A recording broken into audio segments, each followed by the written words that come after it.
Bonjour à tous et bienvenue dans Destination Bonheur. Aujourd'hui, dans cette vidéo, je vais parler plus spécifiquement des outils qui vous permettront de bien connaître vos besoins personnels. Cette vidéo complète celle que j'ai réalisée concernant les bénéfices d'avoir une bonne connaissance de soi. Ce que je vous recommande de regarder afin que vous soyez clair sur ce que cela peut vous apporter de connaître ses besoins.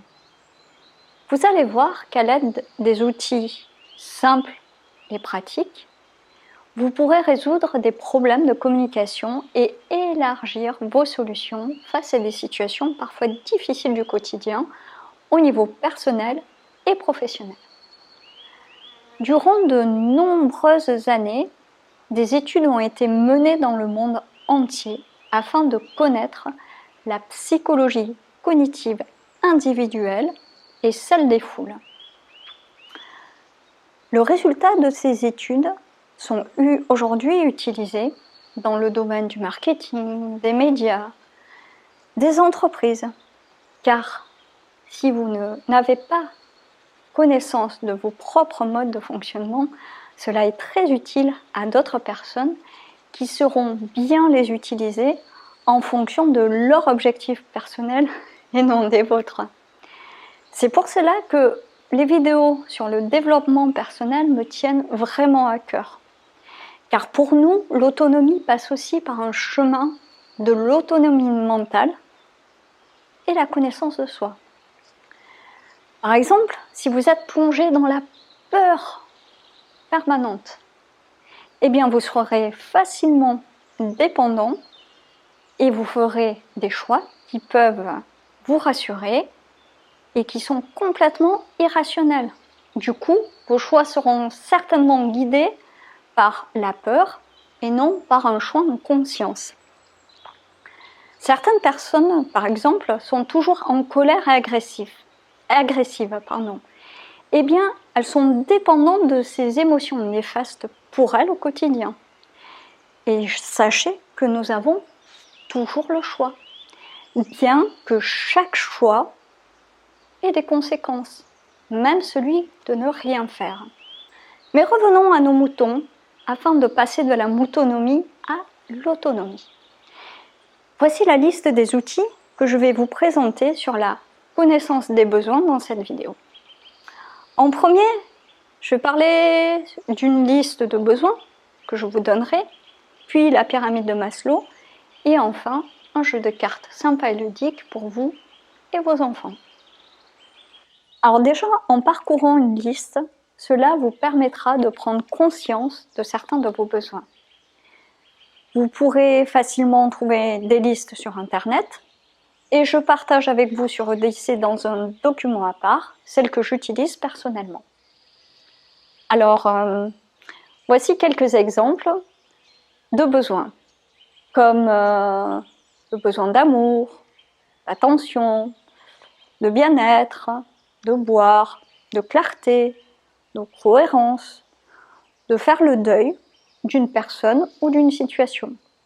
Besoin d'espoir, d'harmonie, d'humour, d'intimité, de manger, de jouer, d'ordre, de paix, de réconfort, de respirer, de repos, de sécurité physique et ou matérielle, et besoin de soutien. Un deuxième outil intéressant, c'est la pyramide de Maslow. Voilà à quoi ça ressemble. Alors, celle-ci, cette pyramide, représente une hiérarchie des besoins. Recherchant ce qui se cache derrière ces motivations, Maslow a mis à jour 5 groupes de besoins fondamentaux. Alors, les besoins en bas, ce sont les besoins physiologiques, comme la respiration, le sommeil, la nourriture. À l'étage au-dessus, ce sont les besoins de sécurité, tels que la sécurité physique, financière, sur sa santé par exemple. Ensuite, l'étage au-dessus, ce sont les besoins d'appartenance et d'amour. Par exemple, l'amitié, la famille, son conjoint. Encore l'étage au-dessus, ce sont les besoins d'estime, comme la confiance en soi, la réussite, le respect mutuel. Et plus en haut, le besoin d'accomplissement de soi avec la moralité, la spiritualité, la tolérance et la créativité. Alors, derrière chaque motivation ou comportement d'une personne se cache un besoin fondamental. Maslow a découvert par la suite que les besoins s'inscrivaient dans le cadre d'une hiérarchie. Tous les besoins sont continuellement présents, mais certains se font plus sentir que d'autres à un moment donné. Par exemple, une personne démunie de tout est capable de mettre en péril sa vie pour se nourrir.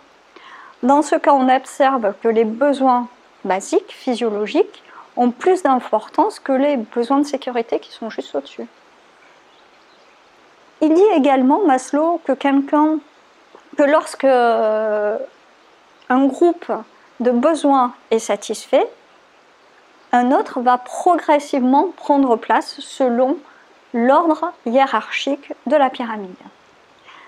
Alors, ça sera au départ les besoins physiologiques, les besoins de sécurité, les besoins d'appartenance et d'amour, d'estime, de besoin et de besoin d'accomplissement de soi.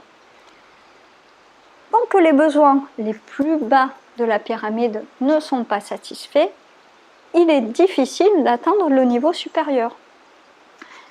Maslow a mis en lumière l'importance de la satisfaction des besoins.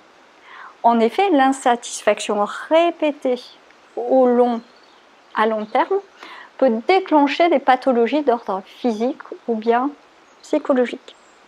Si vos besoins physiologiques ne sont jamais satisfaits, cela peut entraîner des problèmes dus à la malnutrition et donc des problèmes de santé.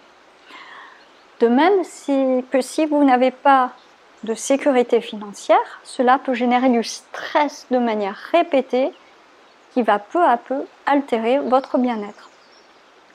Suivant les individus, certaines personnes résistent mieux que d'autres à l'insécurité, à la solitude ou manque de reconnaissance. Mais cela dépend de notre niveau de développement personnel. Du coup, après avoir fait la liste de vos besoins, vous pouvez les hiérarchiser et traiter les plus fondamentaux en premier. Je trouve que cette théorie de Maslow est vraiment intéressante car elle permet de bien clarifier, de comprendre nos motivations profondes et nos comportements associés, tout comme ceux des autres. Cela ouvre à la tolérance envers soi et envers les autres également. Un troisième outil qui est super sympa, c'est les cartes des besoins. J'utilise celles-ci en coaching et même pour moi, car elles permettent de faire un point sur ses besoins de manière ludique et agréable. C'est aussi un outil formidable à utiliser avec vos enfants pour comprendre leurs besoins et pour les aider à les exprimer simplement. Chaque carte représente un besoin possible. Du coup, il faut prendre le temps de toutes les regarder tranquillement pour ensuite les classer de la manière suivante. Vous pouvez faire 3 tas, comme un pour les besoins satisfaits, un autre pour ceux qui sont en cours de satisfaction et enfin pour les non satisfaits. C'est sur ces derniers qu'il faut se pencher afin de réfléchir comment arriver à les satisfaire. Vous pouvez également les hiérarchiser par ordre d'importance afin de sélectionner les 3 plus importants pour vous, pour commencer à y travailler. Alors voici quelques exemples en images. Besoin de liberté. Oups, je vais les garder. Besoin de calme. Besoin de changement. Tiens, ça c'est mes sujets en coaching. Besoin de soins. Besoin d'harmonie. besoin de clarté.